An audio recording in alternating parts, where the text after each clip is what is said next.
नमस्कार, क्या हाल है? और 3 दिन का सेशन बुलाया गया और इस सेशन में हमने अपनी तरफ से जो बहुत महत्वपूर्ण बातें थी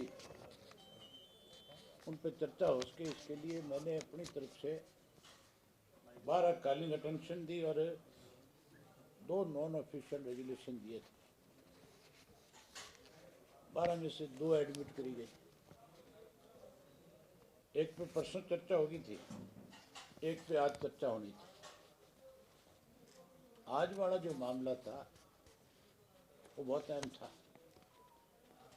थे तो 12 के 12 जो मेरे कॉलिंग अटेंशन थे वो सारे के सारे बहुत महत्वपूर्ण थे।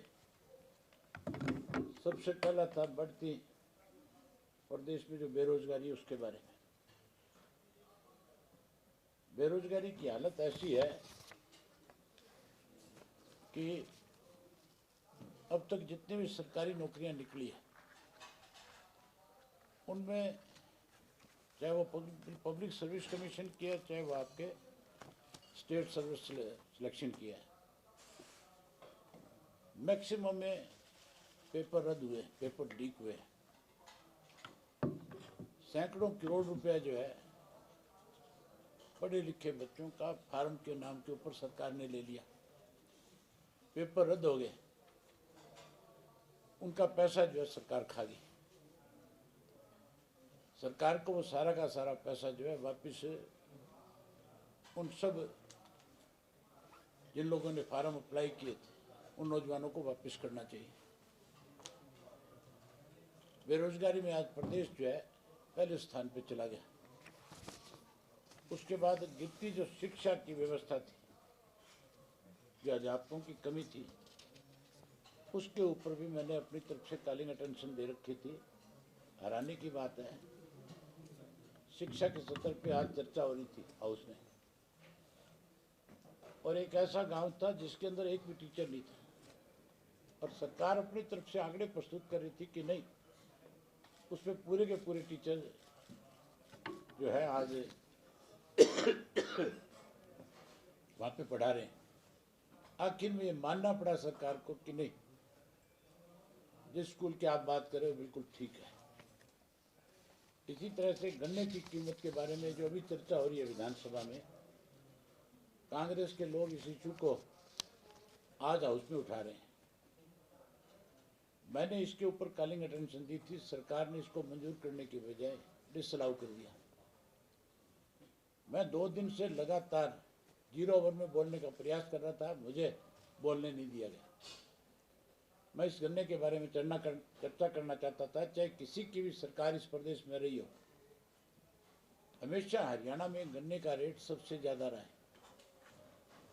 अब की बार पंजाब में 400 रुपये क्विंटल है, और हमारे यहाँ गन्ना जो है कोई 35-40 रुपये कम है। ना तो केन बोर्ड की कोई मीटिंग करी इन्होंने, ना गन्ने का रेट आगे बढ़ाया, ना सरकार ने हाउस में बताया कि हम इसके ऊपर क्या फैसला लेंगे।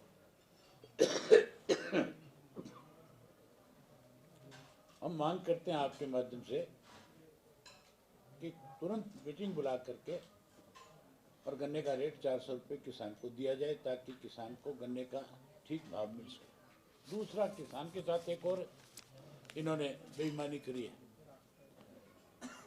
जो गन्ने का वेस्ट होता है मिल में जाने के बाद, वो पंजाब में 2% काटा जाता है, हरियाणा के अंदर वो 5% है। पहले 2% होता था, अब इन्होंने 3% और कर दिया। इससे भी किसान को सीधा नुकसान होगा। इसके अलावा मेडिकल शिक्षा बोर्ड की जो पॉलिसी थी, जिस पे आखिर मुख्यमंत्री को बारी बारी से उन स्टूडेंट से बात करके कहीं उनको राजी करने का काम किया, इस पे बात करनी थी। बुजुर्गों की पेंशन के बारे में थी, बढ़ते भ्रष्टाचार और घोटालों के बारे में थी, बिगड़ी कानून व्यवस्था के बारे में चर्चा करनी थी। मुख्यमंत्री दुबई में गए थे और एक हफ्ते में 2 चक्कर लगा करके आए थे, घोषणाएं करके आए थे। यहाँ कह रहे थे आकर के तुम पत्रकार साथियों के सामने कि हम दुबई के लोगों को यहाँ बुलाएंगे जो हमारे यहाँ इन्वेस्टमेंट करेंगे। हम मुख्यमंत्री को हाउस में पूछना चाहते थे कि जो मुल्क सब लोगों से इन्वेस्टमेंट अपने मुल्क में कराता है वो आपके मुल्क में कैसे आकर के करेगा, जिनके पास अपना कोई साधन नहीं है। आज दुबई एक ऐसा मुल्क है दुनिया का वायात जिसके अंदर अपना कोई भी ऐसा सोर्स नहीं है जिसको लेकर के वो किसी दूसरे मुल्क में जाकर के कारोबार कर सके। वो तो यहाँ लोगों को अपने फैसिलिटी देता है और फैसिलिटी दे करके लोगों को और अपने यहाँ पे बिजनेस करने के लिए लोगों को जगह मुहैया कराने का काम करता है। हमारे यहाँ आकर के वो कैसे बिजनेस करता है, खाम में बिना मतलब मुख्यमंत्री जो है सरकारी पैसे का दुरुपयोग करके आया था। इसी तरह से कोरोना काल के दौरान मेरे विधानसभा क्षेत्र के अंदर पर्टिकुलर जो किसानों की फसल खराब हुई थी, जिनका मुआवजा मिलना चाहिए था, जो आज तक नहीं मिला, किसान आज भी एजुकेशन पे बैठे हैं, उस पर चर्चा करना चाहते थे। और गोरखपुर का जो न्यूक्लियर प्लांट जो है उसके अंदर जब इसको ज़मीनें ली गई किसान के, एक एग्रीमेंट बना कि किसान की जिसकी ज़मीन जाएगी उसके घर से एक व्यक्ति को रोजगार और नौकरी देंगे। आज 10 साल बीत गए, कोई नौकरी नहीं दी।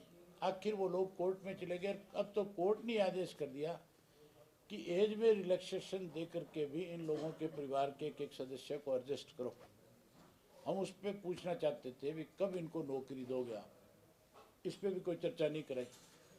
आज जो मेरा दूसरा शराब वाला जो था मामला, सोनीपत के शराब का जो था, जिसको ये कह करके कि ये सब जुडिशियल मैटर है, इस पर चर्चा नहीं हो सकती। आप ये देखो कि स्पीकर किस तरह से सरकार के साथ मिला हुआ है। स्पीकर का काम ये नहीं है कि वो किसी भी बात पे जब चर्चा के लिए एक बार टेबल कर दिया जाए, फिर उसके बाद सरकार के दबाव में आकर के ये नहीं कर सकता कि उस पर चर्चा ना करें। ये पहली दफ़ा नहीं है। सब जुडिशियल मैटर के ऊपर अनेक दफ़ा इस हाउस के अंदर चर्चा हुई है। चौटाला साहब के खिलाफ जब मामला था जेबीटी का, उस वक्त कितनी दफ़ा कांग्रेस के राज में इस हाउस में चर्चा हुई। यहाँ तक भी कमेटी बनाई गई, जिस कमेटी ने जा कर के हमारे जो अलग अलग प्रतिष्ठान थे वहाँ पे उन्होंने जा कर के लोगों से पूछताछ करी थी। आज ये कहते हैं सब जुडिशियल है, सब जुडिशियल नहीं है। इस मामले में सरकार जो है पूरी तरह से घिर जाती है। वहाँ 7 लाख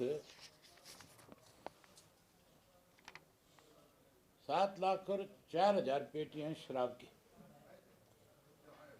जो L13 से जो है गायब कर दी गई। 7,04,000 पेटियों का मतलब है 90 लाख बोतल। अगर एक शराब की बोतल एवरेज आप जो है 3 से 4,000 रुपया करते हो तो करोड़ों हजारों करोड़ का मामला है। और इसमें सिर्फ पेनल्टी लगा करके उन ठेकेदारों को बचाया जा रहा है जिन्होंने गड़बड़ी करी है। वो गड़बड़ी ठेकेदार की नहीं है, इस गड़बड़ी के अंदर ऊपर तक के लोग शामिल हैं।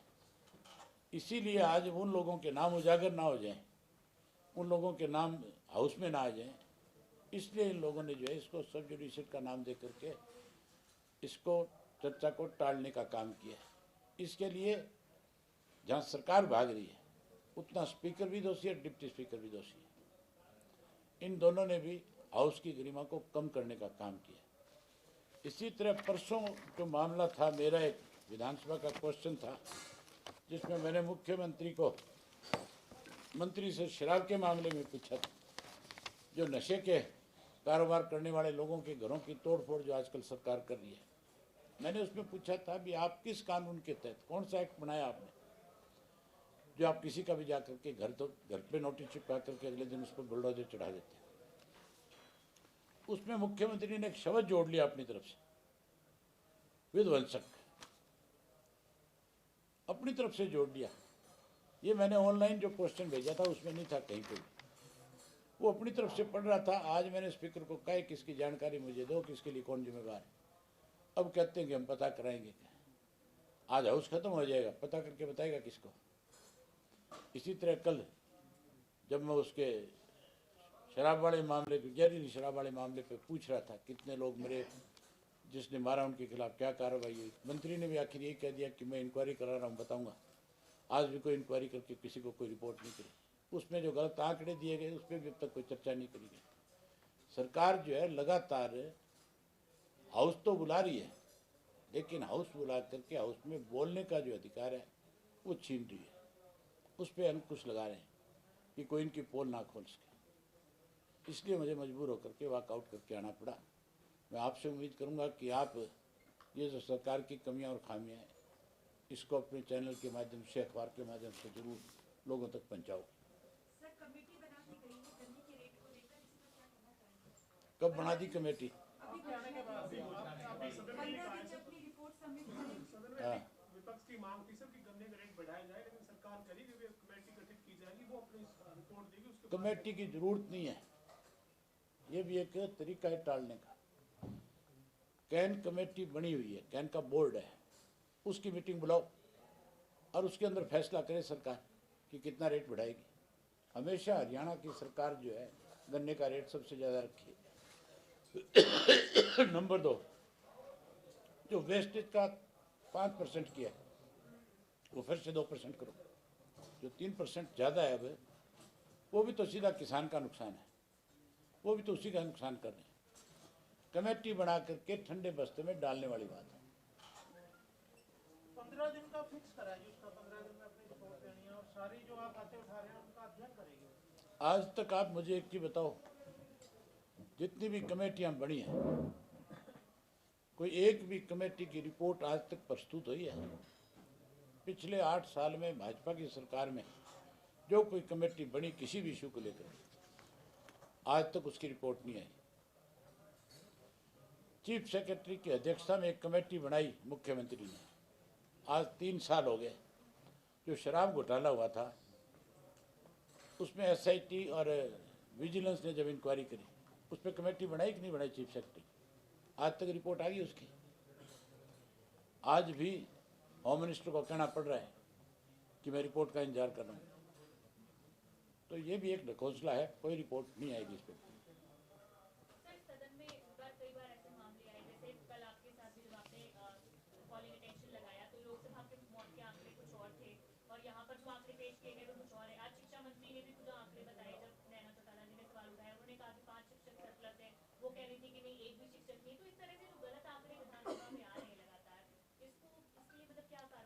इसका मतलब सीधा है, सरकार नहीं है।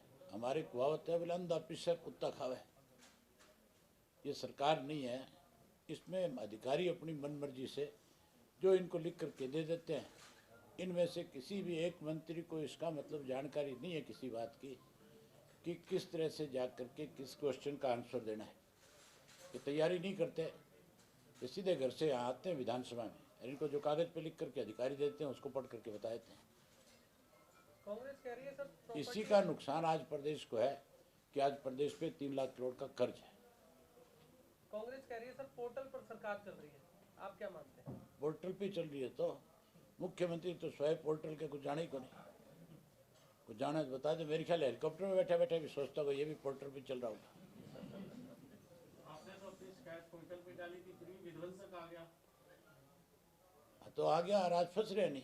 कह रहा था ना स्पीकर को बता, स्पीकर को बता। पढ़ने में गलती है पोर्टल में, है उनकी पढ़ने में गलती है पोर्टल में। इनके पोर्टल पे ये जो चाय चढ़ा लेते हैं, इनने कोई रोका है? सर आपने कहा जो अगर आज डिस्कस होता तो बड़े लोगों के नाम सामने आ जाए, कौन लोग? बहुत सारे अधिकारियों के नाम आते हैं, मंत्री का नाम आता, और जो लोग और इसमें जुड़े हुए थे उन सब के भी आ जाते हैं। नाम ना उजागर होते तो फिर जवाब नहीं दे पाती सरकार। जवाब से भाग ही रहे हैं ना, इसीलिए सब जुडिशियल मैटर बताए। जब जब जुडिशियल मैटर कह रहे हो आप, 12/22 को कोर्ट से इसके ऊपर कोई स्टे थोड़ा ही है, इस पर चर्चा नहीं हो सकती। मेरे खिलाफ कोई मुकदमा दर्ज होगा, मैं कोर्ट में जाऊंगा कि नहीं जाऊंगा, और सब जुडिशियल हो जाएगा। जिन ठेकेदारों के खिलाफ मुकदमा दर्ज हुआ वो कोर्ट में रिलीफ लेने के लिए गए और उसमें मजिस्ट्रेट ने कोई रोक नहीं लगाई है। उसमें एक डेट डली है 22/12 को अगर ये कोर्ट में चले गए थे, आज 28 तारीख होगी, पोर्टल पे जवाब आया हुआ है, आंसर आ गया, मुझे उसको पढ़ने के लिए कह दिया गया, फिर उसके बाद उसके ऊपर डिस्कशन क्यों नहीं? जवाब आ ही गया सरकार का, तो फिर क्यों भाग रही है सरकार? फिर उस जवाब से भागना नहीं चाहिए ना। अभी जी 3 दिन का सेशन रहा, किस तरह से 3 दिन के सेशन को देखते हैं आप? तुम बताओ, तुम कैसे देखते हो? पहले सदन में आप है ना सर? तुम 3 दिनों में ये बता दो कि तुमने इस सदन में कुछ ऐसा देखा जिससे सरकार की कहीं तुम बड़ाई कर सको कि सरकार ने कोई बहुत अच्छे फैसले ले रखे। आप पत्रकार साथी हो, आप भी हरियाणा से संबंध रखते हो, आपका भी मान के चलो कि इस प्रदेश के साथ अपना इंटरेस्ट जुड़ा हुआ है कि नहीं है? कोई एक भी यहाँ जितने भी सरकार की तरफ से बैठे हुए लोग हैं, किसी ने भी एक बात भी खड़े होकर के हाउस में ऐसी कही है जिसकी वजह से उसकी किरकिरी ना हुई हो? मंत्रियों से लेके मुख्यमंत्री एमएलए तक सबकी किरकिरी हो रही है। पर ये तो वो है जिन पे कहते हैं ना, वो मटका उल्टा रख दो और उसको चौपड़ दो, घी से पानी ठहरे को नहीं। सर, जो ये गलत जानकारियां दी गई हैं कई विधायकों के साथ, ऐसा हुआ आपके साथ, इसको लेकर आप कुछ करें? तो हालांकि आपने बोला हम तो स्पीकर को कह सकते हैं, काम स्पीकर का है उनके खिलाफ एक्शन लेना, और आप लोगों का उससे भी बड़ी जिम्मेवारी है कि ये बात आप जनता तक पहुंचाओ कि सरकार जो है देखो कितनी सीरियस है, सरकार की हालत कैसी है। ये चीज़ तो आप ज़्यादा अच्छे ढंग से बता सकते हो लोगों को। आप लिखोगे तो स्पीकर को भी मजबूर होकर के आगे कोई स्टेप उठाना पड़ेगा। हाउस में ये कह देना स्पीकर का कि मैं हर हालत में इस चीज़ की जांच कराऊंगा। ये वही स्पीकर है जिसने मुझे ये कहा था, मैंने जब कहा था कि मेरे विधानसभा में पैसे बांटे गए, कहा था आप एफिडेविट दो। मैंने सैकड़ों एफिडेविट दिए स्पीकर को, उन्होंने कहा था मैं जांच कराऊंगा। कोई जांच हुई आज तक? तो आप स्पीकर की बात पे विश्वास कैसे कर लोगे कि स्पीकर जो हाउस में कह रहा है वो आज जो कह करके गया है कल उसके ऊपर वो कोई कार्रवाई भी करेगा?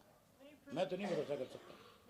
विधायक जी कैसे, मतलब ये सदन जो लगता है सबसे बड़ी पंचायत है, बात आप उठाते हैं, आप कहते हैं जांच के मामले सामने आते, तो फिर इसका अर्थ क्या रहा?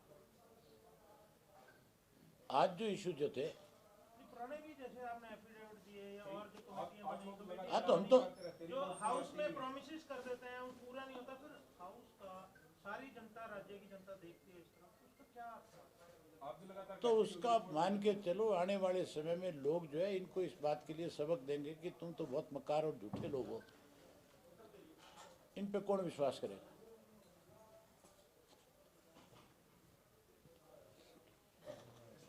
पूछा तो था उसको, कहा नहीं था मैं इस पे चढ़ा रखा है, रात को 12 बजे पोर्टल पे चढ़ा दिया। एक सिस्टम है पोर्टल का हमारे सामने जो लगाया हुआ है कि जैसे मान लो मेरा कोई क्वेश्चन आएगा तो उसका आंसर मेरे सामने आ जाएगा। मेरी कोई कॉलिंग अटेंशन लगी है, जैसे कॉलिंग अटेंशन शुरू होगी मैं पढ़ना शुरू करूँगा, उसके साथ के साथ एक बटन लगा हुआ है जिस पे रिप्लाई लिखा हुआ है, मैं उसको दबाऊंगा, उसके ऊपर उसका रिप्लाई आ जाएगा। मैं उस रिप्लाई को जैसे स्पीकर पढ़ना शुरू करेगा उसी टाइम रिप्लाई आ जाएगी सामने, मैं साथ के साथ रिप्लाई पढ़ लेता हूँ। कोई भी मेंबर है वो पढ़ेगा, रिप्लाई पढ़ करके ही उसकी सप्लीमेंट्री पूछता है क्या रिप्लाई आया है इसका। सरकार ने कुछ नहीं है, सरकार तो उसके अंदर लिपापोती करने का काम कर रही थी सारी, लेकिन हम अपनी सप्लीमेंट्री में सरकार से पूछते सारी बात, फंसते तो वहाँ जा करके है ना। उन्होंने तो ये कह दिया बोले हमने इनका 28 करोड़ पे जुर्माना लगा दिया। भी आप किसी भी आदमी को तस्करी करने वाले को या कोई गलत काम करने वाले को केवल जुर्माना लगा करके कैसे छोड़ सकते हैं? सर आपके पास जो इसमें जानकारी है आपके यहाँ से, उसमें क्या क्या तथ्य आपके सामने आए जो आपने अपने स्तर पे पता किया? मैं तो यही पूछता वहाँ पे सबसे पहला कि इन लोगों के खिलाफ सरकार ने कार्रवाई क्या की, तो वहीं फंस जाते हैं। कार्रवाई तो कुछ कर ही नहीं रखी, जुर्माना लगा रखे। आप चोरी करो, आप तो चोरी करके बेच दो हजारों करोड़ का माल, और सरकार आपके जुर्माना लगा दे 28 करोड़ का, आपको छोड़ देगी जब मौज कर, ये कैसे संभव हो सकता है? साहब पहले भी कभी ऐसे मामले डिस्कशन नहीं हुए जुडिशल थे कि पहला आपका ही मामला हो क्या जो नहीं सुनवाई हुई, डिस्कशन नहीं किया गया? शराब वाले मामले पे तो कभी डिस्कशन हुआ ही नहीं हाउस में, आज तक ही नहीं हुआ। शराब घोटाले पे मंत्री ने अपने आप क्लीन चिट दे रखी है कि शराब का कोई घोटाला नहीं हुआ, जबकि शराब के सबसे ज़्यादा बड़े घोटाले हैं, सबसे ज़्यादा घोटाले हैं। गन्ने के रेट के लिए कह रहे हैं कमेटी बना देंगे। तेरे को भी शामिल करा। मुझे अभी मेरे दिल्ली के किसी मिलने वाले ने टेलीफोन पे बताया था कि प्रधानमंत्री जी की मदर की तबीयत ठीक नहीं है, तो परमपिता परमात्मा से प्रार्थना करते हैं कि उनको जल्दी स्वस्थ करें और उनको एक लंबी आयु दे ताकि वो स्वस्थ रह सकें। ये परमात्मा से प्रार्थना करते हैं। जहरीली शराब वाले मामले पे पूछ रहा था कितने लोग मरे, जिसने मारा उनके खिलाफ क्या कार्रवाई हुई। मंत्री ने भी आखिर यही कह दिया कि मैं इंक्वायरी करा रहा हूँ, बताऊंगा। आज भी कोई इंक्वायरी करके किसी को कोई रिपोर्ट नहीं करी। उसमें जो गलत आंकड़े दिए गए उस पर भी अब तक कोई चर्चा नहीं करी गई। सरकार जो है लगातार हाउस तो बुला रही है, लेकिन हाउस बुला करके हाउस में बोलने का जो अधिकार है वो छीन रही है। उस पर अंकुश लगा रहे हैं कि कोई इनकी पोल ना खोल सके। इसलिए मुझे मजबूर होकर के वॉकआउट करके आना पड़ा। मैं आपसे उम्मीद करूंगा कि आप ये जो सरकार की कमियां और खामियां हैं इसको अपने चैनल के माध्यम से, अखबार के माध्यम से जरूर लोगों तक पहुंचाओ। सर कमेटी बना दी गई है गन्ने के रेट को लेकर, इसका क्या कहना चाहेंगे? कब बना दी कमेटी? अभी आने के बाद 15 दिन अपनी रिपोर्ट सबमिट करेंगे। हाँ, विपक्ष की मांग थी सर कि गन्ने का रेट बढ़ाया जाए, लेकिन सरकार करी कि कमेटी गठित की जाएगी, वो अपनी रिपोर्ट देगी, उसके कमेटी की जरूरत नहीं है। ये भी एक तरीका है टालने का। कैन कमेटी बनी हुई है, कैन का बोर्ड है, उसकी मीटिंग बुलाओ और उसके अंदर फैसला करे सरकार कि कितना रेट बढ़ाएगी। हमेशा हरियाणा की सरकार जो है गन्ने का रेट सबसे ज़्यादा रखी है। नंबर 2, जो वेस्टेज का 5% किया है वो फिर से 2% करो। जो 3% ज़्यादा है अब वो भी तो सीधा किसान का नुकसान है, वो भी तो उसी का नुकसान कर रहे हैं। कमेटी बना करके ठंडे बस्ते में डालने वाली बात है। 15 दिन का फिक्स करा है, जिसका 15 दिन में अपनी रिपोर्ट देनी है और सारी जो आप बातें उठा रहे हैं उनका अध्ययन करेंगे। आज तक आप मुझे एक चीज बताओ, जितनी भी कमेटियां बनी हैं, कोई एक भी कमेटी की रिपोर्ट आज तक प्रस्तुत हुई है? पिछले 8 साल में भाजपा की सरकार में जो कोई कमेटी बनी किसी भी इशू को लेकर, आज तक उसकी रिपोर्ट नहीं आई। चीफ सेक्रेटरी की अध्यक्षता में एक कमेटी बनाई मुख्यमंत्री ने, आज 3 साल हो गए। जो शराब घोटाला हुआ था उसमें SIT और विजिलेंस ने जब इंक्वायरी करी उस पर कमेटी बनाई कि नहीं बनाई चीफ सेक्रेटरी? आज तक रिपोर्ट आ गई उसकी? आज भी होम मिनिस्टर को कहना पड़ रहा है कि मैं रिपोर्ट का इंतजार कर रहा हूँ। तो ये भी एक ढकोसला है, कोई रिपोर्ट नहीं आएगी इस पर। सर सदन में कई बार ऐसे मामले आए, जैसे कल आपके साथ भी जब आपने कॉलिंग अटेंशन लगाया तो लोकसभा के मौत के आंकड़े कुछ और थे और यहाँ पर जो आंकड़े पेश किए गए वो कुछ और है। आज शिक्षा मंत्री ने भी कुछ आंकड़े बताए, जब नैना चौटाला जी ने सवाल उठाया उन्होंने कहा कि 5 शिक्षक सरप्लस है, वो कह रही थी कि नहीं एक भी शिक्षक नहीं। तो इस तरह से जो गलत आंकड़े विधानसभा में आ रहे हैं लगातार, इसके लिए मतलब क्या कार्रवाई हुई? इसका मतलब सीधा है सरकार नहीं है, हमारी कहावत है बोले अंधा पिस्सा कुत्ता खावे। ये सरकार नहीं है, इसमें अधिकारी अपनी मनमर्जी से जो इनको लिख करके दे देते हैं। इनमें से किसी भी एक मंत्री को इसका मतलब जानकारी नहीं है किसी बात की कि किस तरह से जा करके किस क्वेश्चन का आंसर देना है।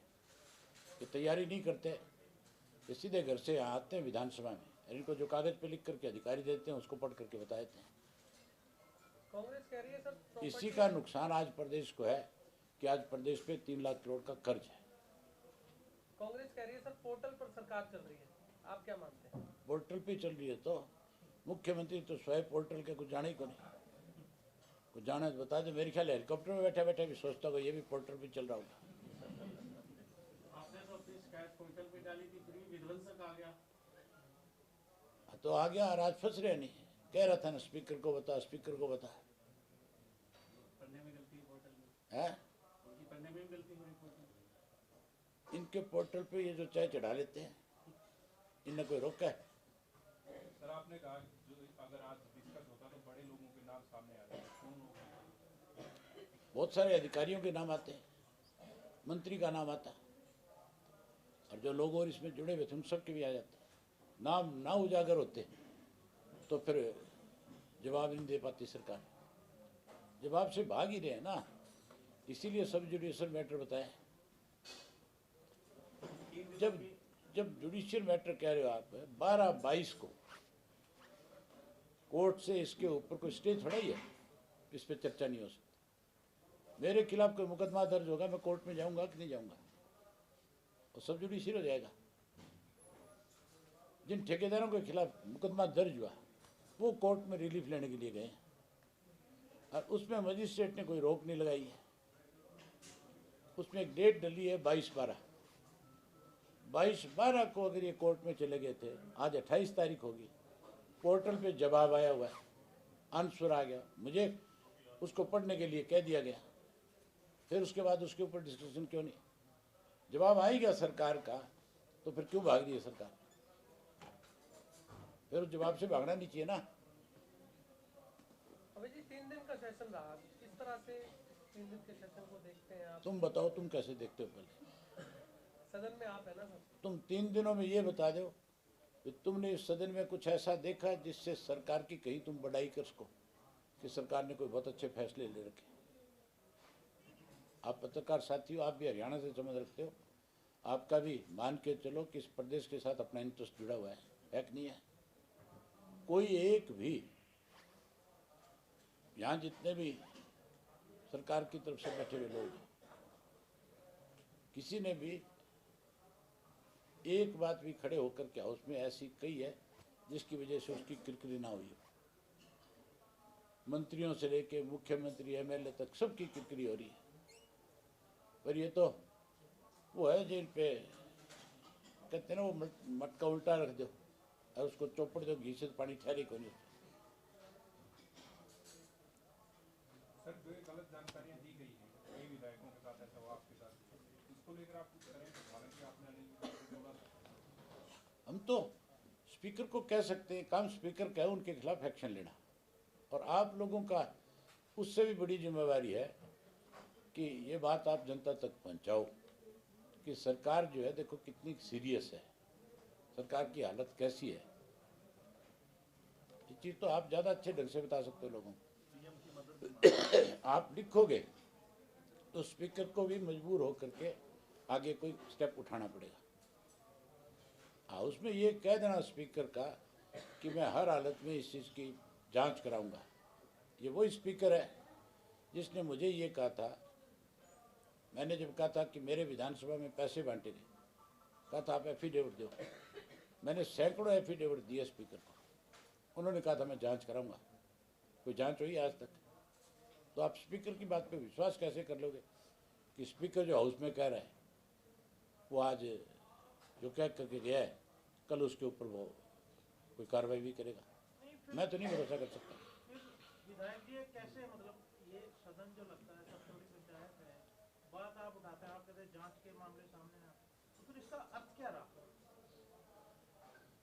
आज जो इशू जो थे, पुराने भी जैसे आपने एफिडेविट दिए या और जो कमेटियां बनी, हाँ तो हम तो जो हाउस में प्रोमिसेस कर देते हैं वो पूरा नहीं होता, फिर हाउस का सारी जनता, राज्य की जनता देखती है इस तरह, उसका क्या आप भी लगातार तो उसका आप मान के चलो आने वाले समय में लोग जो है इनको इस बात के लिए सबक देंगे कि तुम तो बहुत मक्कार और झूठे लोग हो। इन पे कौन विश्वास करेगा?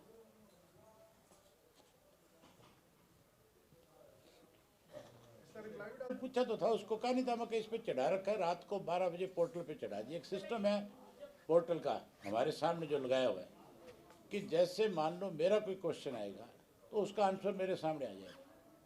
मेरी कोई कॉलिंग अटेंशन लगी है, जैसे कॉलिंग अटेंशन शुरू होगी मैं पढ़ना शुरू करूँगा, उसके साथ के साथ एक बटन लगा हुआ है जिस पे रिप्लाई लिखा हुआ है, मैं उसको दबाऊंगा, उसके ऊपर उसका रिप्लाई आ जाएगा। मैं उस रिप्लाई को जैसे स्पीकर पढ़ना शुरू करेगा उसी टाइम रिप्लाई आ जाएगी सामने, मैं साथ के साथ रिप्लाई पढ़ लेता हूँ। कोई भी मेंबर है वो पढ़ेगा, रिप्लाई पढ़ करके ही उसकी सप्लीमेंट्री पूछता है क्या रिप्लाई आया इसका। सर रिप्लाई में क्या तर्क दिए सरकार ने अपने? सरकार ने कुछ नहीं है, सरकार तो उसके अंदर लिपापोती करने का काम कर रही थी सारी, लेकिन हम अपनी सप्लीमेंट्री में सरकार से पूछते सारी बात, फंसते तो वहां जा करके है ना। उन्होंने तो ये कह दिया बोले हमने इनका 28 करोड़ पे जुर्माना लगा दिया। भी आप किसी भी आदमी को तस्करी करने वाले को या कोई गलत काम करने वाले को केवल जुर्माना लगा करके कैसे छोड़ सकते हैं? सर आपके पास जो इसमें जानकारी है आपके हाथ से, उसमें क्या क्या तथ्य आपके सामने आए जो आपने अपने स्तर पे पता किया? मैं तो यही पूछता वहाँ पे सबसे पहला कि इन लोगों के खिलाफ सरकार ने कार्रवाई क्या की, तो वहीं फंस जाते हैं। कार्रवाई तो कुछ कर ही नहीं रखी, जुर्माना लगा रखे। आप चोरी करो, आप तो चोरी करके बेच दो हजारों करोड़ का माल, और सरकार आपके जुर्माना लगा दे 28 करोड़ का, आपको छोड़ देगी जा मौज कर। ये कैसे संभव हो सकता है? साहब पहले भी कभी ऐसे मामले डिस्कशन नहीं हुए जिन जुडिशल थे कि पहला आप पे ही मामला हो? क्या